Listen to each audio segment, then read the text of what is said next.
What if stepping away from your phone didn't just feel good, but actually rewired your brain?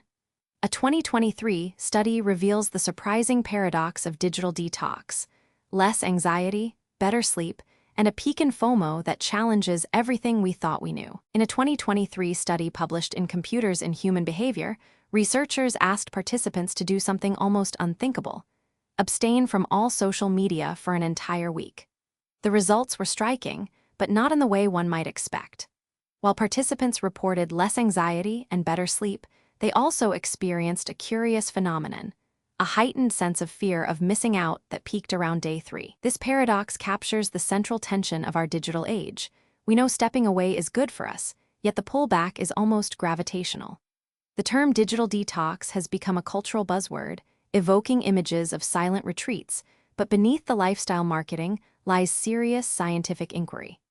Researchers across psychology and neuroscience are now asking, what actually happens to the human brain and body when we unplug? The most common explanation for our compulsive phone checking is dopamine, the neurotransmitter associated with reward and pleasure.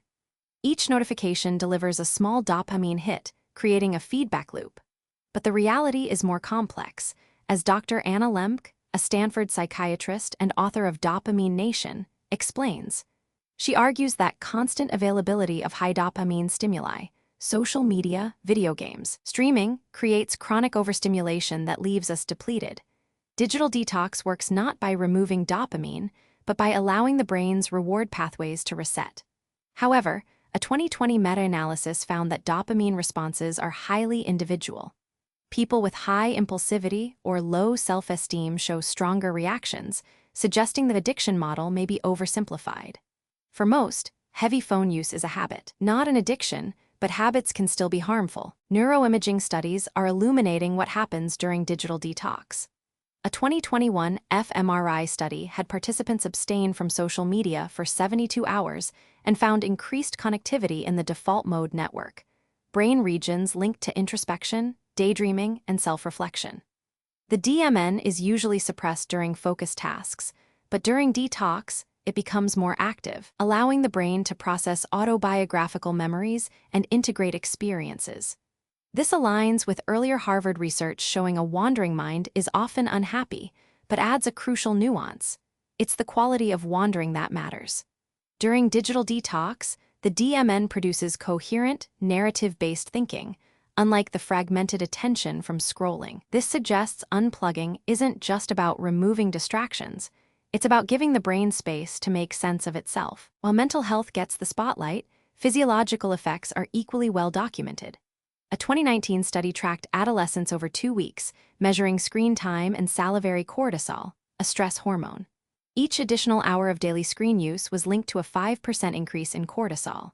After just 1 day of reduced screen time, less than 2 hours, cortisol dropped by 12% on average.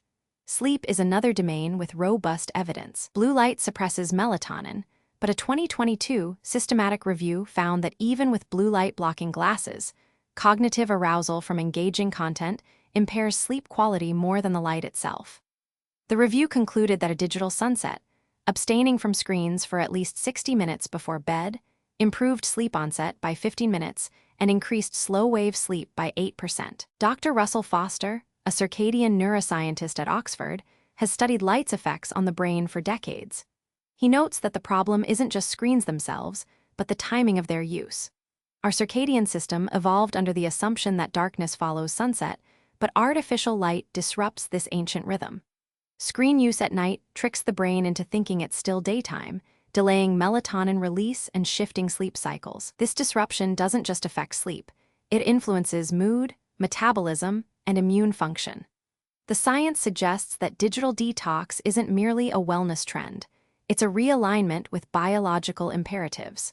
By understanding how screens hijack our natural cycles, we can make informed choices about when and how we engage with technology. One of the most intriguing findings from digital detox research involves social connection. While participants initially felt isolated, many reported deeper interactions with people around them.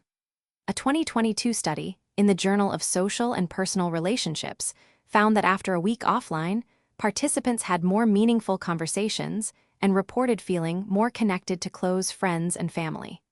This suggests that digital platforms, while connecting us globally, may dilute local bonds. The key is intentionality. When we unplug, we don't lose social connection, we redirect it.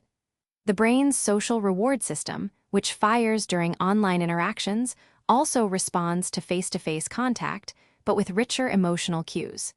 Digital detox doesn't deprive us of connection, it forces us to rediscover its deeper forms. What happens after the detox ends? A longitudinal study from 2023 followed participants for 3 months after a week-long digital detox. Those who maintained reduced screen time, even just 30 minutes less per day, showed sustained improvements in well-being, including lower anxiety and better concentration. The brain's reward system had recalibrated, making smaller rewards feel more satisfying. This challenges the idea that detox is a temporary fix. It can be a catalyst for lasting change. Neuroscientists call this neuroplasticity, the brain's ability to rewire itself based on new habits. By breaking the cycle of constant checking, we give our brains the chance to rediscover contentment in the present moment. The science is clear. Unplugging isn't about deprivation, it's about reclaiming our cognitive and emotional freedom. Digital detox isn't just a trend, it's a scientific reset for your brain and body. If you found this valuable, consider exploring what happens when you give your mind the space it deserves.